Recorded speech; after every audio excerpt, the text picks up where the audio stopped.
안녕하세요. 오늘도 주님의 말씀을 사모하시는 우리 성도님들에게 하나님의 은혜와 평강이 넘쳐나시기를 주님의 이름으로 축복합니다. 오늘 함께 나눌 하나님의 말씀은 요한계시록 6장 9절로 11절입니다. 제가 봉독하겠습니다.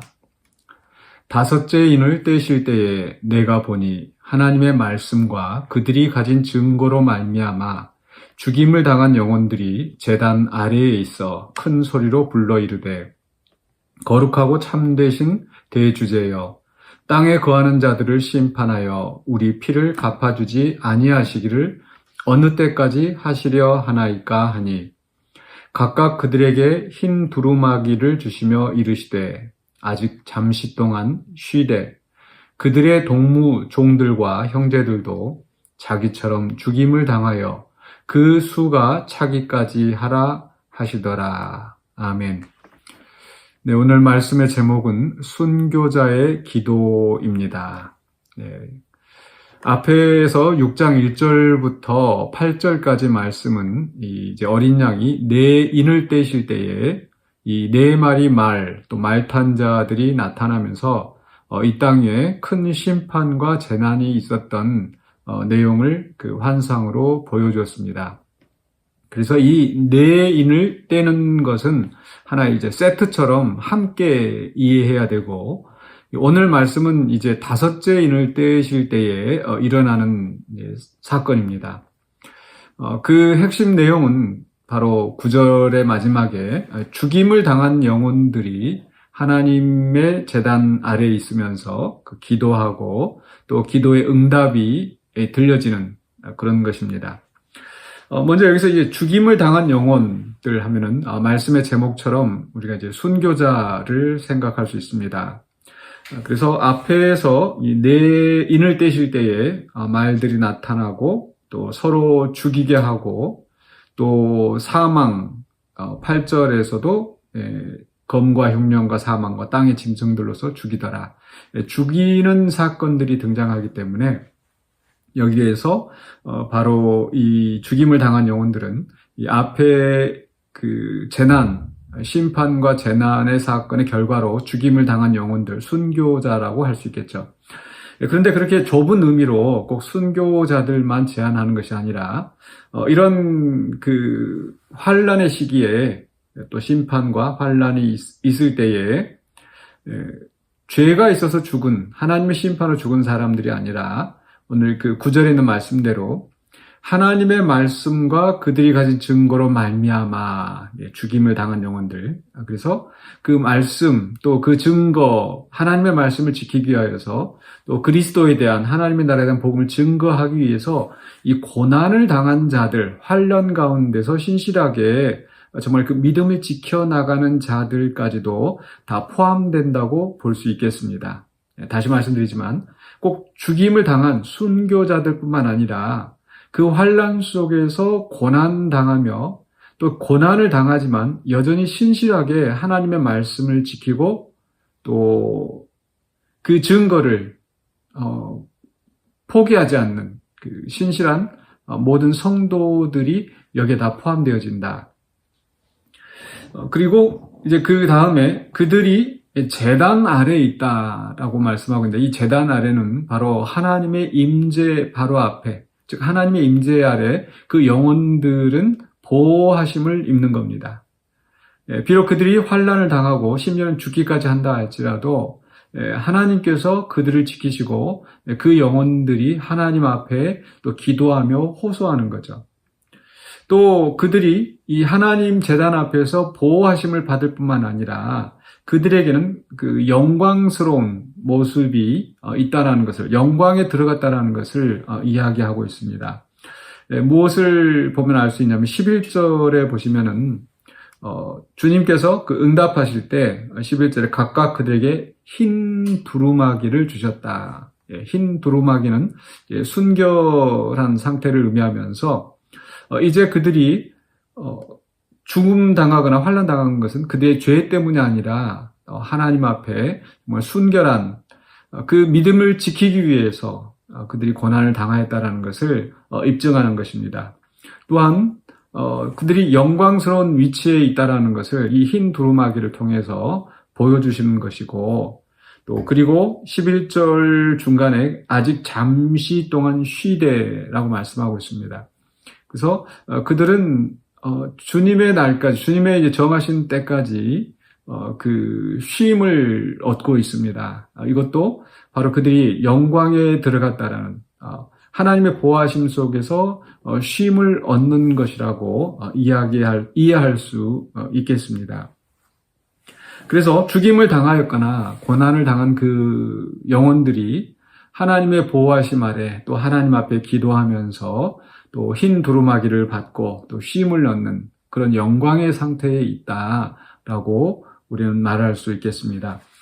그 기도의 내용이 이제 10절에 나오는데, 그들은 거룩하고 참되신 대주제여. 앞에서도 이 환란이나 심판이 일어나는 것도 바로 하나님께서 주관하시고 또 그 그리스도가 또 인을 떼실 때에 그 역사가 일어납니다. 그래서 이 악한 일들이나 또 심판이나 재난이 일어나는 것도 하나님의 주권적인 역사 아래서 일어나는 것이다. 그렇기 때문에 바로 하나님이 대주제라는 그런 신앙 고백 속에서 이 기도를 하는 겁니다.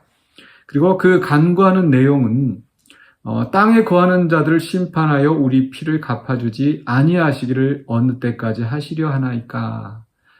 이것은 마치 그 시편에서 이 탄식시와 비슷한 그런 내용이죠.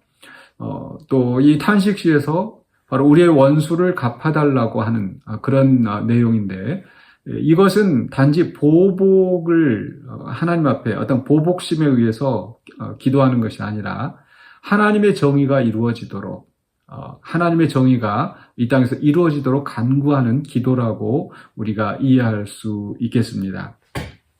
또 여기에서 이 하나님의 개입을 통해서 정의가 이루어지기를 간구하는 이 내용은 바로 이 스가랴서 1장에 있는 그 네 마리 마려 환상과 연결됩니다. 스가랴서 1장에서도 이 네 말이 나타나고 그 말들은 하나님께서 이제 온 땅을 순찰하게 하시고 그들이 돌아와서 이제 보고하였을 때 온 땅이 평안합니다라고 보고를 하였을 때 그때에 외치는 소리가 언제까지 이렇게 예루살렘을 버려두시겠습니까? 그것은 하나님께서 이제 개입하셔서 그 예루살렘이 회복되어지기를 간구하는 그런 기도인 거죠. 마찬가지로 오늘 이 다섯째 인도 역시 스가랴서 1장과 연결시켜서 이제 하나님의 개입하심을, 하나님의 정의가 이루어지기를 간구하는 것입니다. 그럴 때에 이제 하나님의 응답이 바로 아까 말씀드린 것처럼 흰 두루마기를 주시고 또 잠시 동안 쉴 것을 말씀하시면서 그 다음에 그 답변이 바로 이런 것입니다. 11절 하반부에 그들의 종들과 형제들도 자기처럼 죽임을 당하여 그 수가 차기까지 하라 하시더라. 하나님의 역사가 이제 완성되기까지 여전히 이 성도들의 고난, 또 고난 가운데서 또 연단하고 또 그 고난을 이겨내는 그런 역사가 있게 하신다라는 겁니다. 그리고 앞에서 말씀에 나온 것처럼 그 고난이 실패나 단지 죽음으로 끝나지 않고 결국 영광으로 들어가고 그 하나님의 뜻을 이루시는 그 역사가 있게 된다라는 겁니다. 그래서 오늘 말씀을 통해서 우리가 이해하고 또 적용해야 할 것이 있다면은 이 말씀이 단지 먼 그 종말에 일어나는 그 순교자들의 기도나 또는 단지 이 땅의 성도의 삶과 상관없이 천상에서만 이루어지는 그런 것이 아니라 바로 오늘 우리가 이 삶의 현장 속에서 하나님의 말씀을 지키고 또 그 그리스도를 증거하기 위하여서 또 우리가 어려움을 당하고 고난을 당하는 이런 모든 순간들이 하나님 앞에 인정을 받고 또 그 가운데서 우리가 하나님의 도우심을 구하는 그 기도가 하나님 앞에 응답을 받는다는 것입니다. 즉 우리의 삶 속에서 고난을 감수하고 하나님의 말씀을 지키고 하나님 그리스도를 증거하는 이 일들이 결국은 주님 오실 그때까지 그 수가 차기까지 계속된다고 하셨으니까 그때까지 계속 이어질 것이고, 그리고 그것이 결국은 하나님의 나라가 완성되어지는 그 일들이 이루어지게 하는 것이라는 겁니다. 즉 우리의 고난이 결코 무의미하지 않다라는 것. 또한 우리의 고난이 하나님이 모르시는 가운데 일어난 것이 아니라 하나님이 정하신 때까지, 또 하나님이 정하신 수가 차기까지 계속 되어진다라는 것. 그렇기 때문에 우리는 이 모든 것이 하나님의 주재 아래 있고, 또 이 과정들, 우리의 고난과 어려움을 통해서 하나님께서 계획하시는 일들이 이루어져 간다는 것을 기억하시기 바랍니다. 그리고 그 고난을 감수하는 자들이 흰 두루마기를 입고 또 하나님의 보호하심 아래 있다라는 그 영광에 들어간다는 사실을 기억하면서 또 우리 앞에 닥치는 환난들을 우리가 담대하게 또 대처하면서 이겨내야 되겠습니다. 오늘 또 이 말씀을 가지고 힘을 얻어서 또 모든 어려움과 고난을 당당하게 이겨나가시는 저와 여러분이 되시기를 주의 이름으로 간절히 축원합니다. 기도하겠습니다. 사랑해 주신 은혜를 감사합니다. 오늘 우리에게 주신 말씀 붙잡고 우리의 삶에 부딪히는 여러 가지 문제와 또 어려움과 고난 속에서도 우리가 낙심하지 않고 주님을 바라보기를 원합니다. 그리스도께서 고난을 당하시고 그 고난 속에서 하나님의 뜻을 이루신 것처럼 오늘 우리의 삶 속에서도 또 우리가 이 고난을 당하는 것이 하나님의 뜻 안에 있으며 하나님의 주재 아래 또 하나님의 영광을 위한 삶인 것을 기억하고 우리가 신실하게 주님을 바라보면서 또 헤쳐나갈 수 있도록 인도하여 주시옵소서. 예수 그리스도 이름으로 기도하옵나이다. 아멘.